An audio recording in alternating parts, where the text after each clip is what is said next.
जो है उत्तर प्रदेश में जो उनका गढ़ था, जहाँ से उनके नाना नानी दादा दादी सभी एमएलए एमपी रहे, आज वहाँ पर से छोड़ करके जो है केरला भाग। जहाँ से उनके नाना नानी दादा दादी एमपी एमएलए रहे, वो छोड़कर केरल भाग गए। अब तक तो आप समझ ही गए होंगे कि आखिर हम किसकी बात कर रहे हैं, और अगर नहीं भी समझे तो हमारी पूरी खबर देखने के बाद आप उस लाइन से जरूर वाकिफ हो जाएंगे। ये खबर उन्नाव से है, जहां जिला योजना समिति की बैठक का आयोजन हुआ था। उसी बैठक में जनपद प्रभारी मंत्री और यूपी परिवहन मंत्री दयाशंकर सिंह मुख्य अतिथि के तौर पर शामिल होने के लिए पहुंचे थे, जहां डीएम अपूर्वा दुबे और एसपी सिद्धार्थ शंकर मीना ने बुके देकर परिवहन मंत्री का स्वागत किया। जहां परिवहन मंत्री दयाशंकर सिंह ने विकास कार्यों को लेकर अधिकारियों से समीक्षा की और इसी के बाद उन्होंने बयान दे डाला। तो रहिए आज जो है उत्तर प्रदेश में जो उनका गढ़ था, जहाँ से उनके नाना नानी दादा दादी सभी एमएलए एमपी रहे, आज वहाँ पर से छोड़ करके जो है केरला भाग। 2024 के लोकसभा चुनाव आने वाले हैं। ऐसे में सभी पार्टियां एक दूसरे पर बयान देने से पीछे नहीं हट रही हैं। इसी दौरान परिवहन मंत्री ने कांग्रेस पार्टी को आड़े हाथों लेते हुए ये कह दिया कि जहां से उनके नाना नानी दादा दादी सभी एमपी एमएलए रहे, वहां छोड़कर वो केरल भाग गए।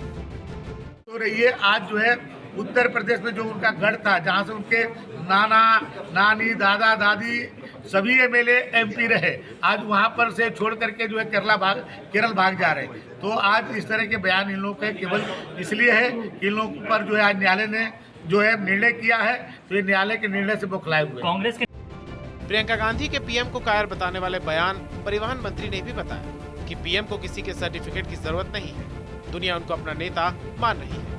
वो दुनिया के सबसे लोकप्रिय और सबसे ताकतवर नेता है। देखिए, प्रधानमंत्री जी को किसी की सर्टिफिकेट की जरूरत नहीं है।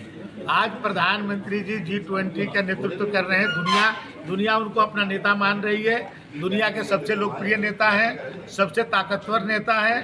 और इसके ही कारण आप देखे होंगे 2014 में जितने वोट से जीते थे, 2019 में उससे भी ज्यादा वोटों से।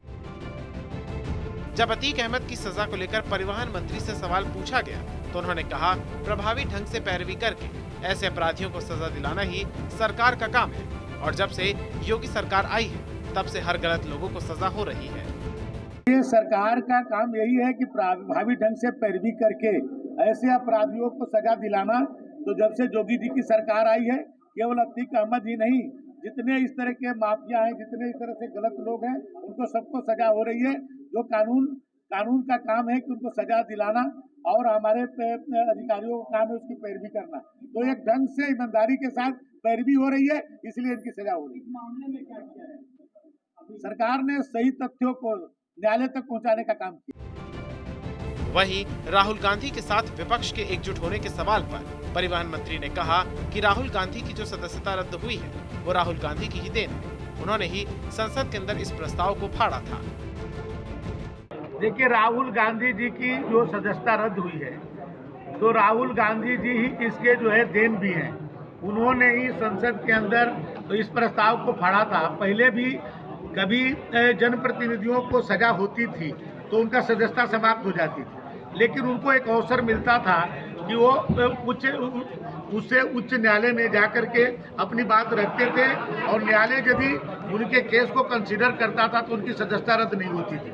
लेकिन आप देखे होंगे मीडिया के माध्यम से, हम लोग भी देखे थे कि संसद के अंदर जो है मीडिया के सामने जो है राहुल गांधी जी ने उस विधेयक को फाड़ा था। तो ये किसको सजा दिलाने के लिए वो विधेयक लाए थे, आज उसके कारण जो कानून बना, तो कानून सबके लिए समान है, तो उसके ही तहत उनको भी सजा हो गई। तो इसलिए विपक्ष जो ये बात कहता है तो गलत कहता है, क्योंकि विपक्ष को पता है कि ये कानून किसने बनाया, कब बना। ये कानून का भाई काम है, प्रशासन या न्यायालय कानून का पालन कराने के लिए है। तो उस कानून को पालन हुआ, उन्होंने जो गलती की उसको सजा उनको मिली। आपको बता दें, जिला योजना समिति की बैठक में विभागों की तरफ से 4.93 अरब के विकास कार्यों के प्रस्ताव दिए गए, जिन्हें सदन से पास कर शासन भेजने की प्रक्रिया पर मुहर लगाई गई, जिसके बाद परिवहन मंत्री ने विकास कार्यों को लेकर अधिकारियों से समीक्षा की।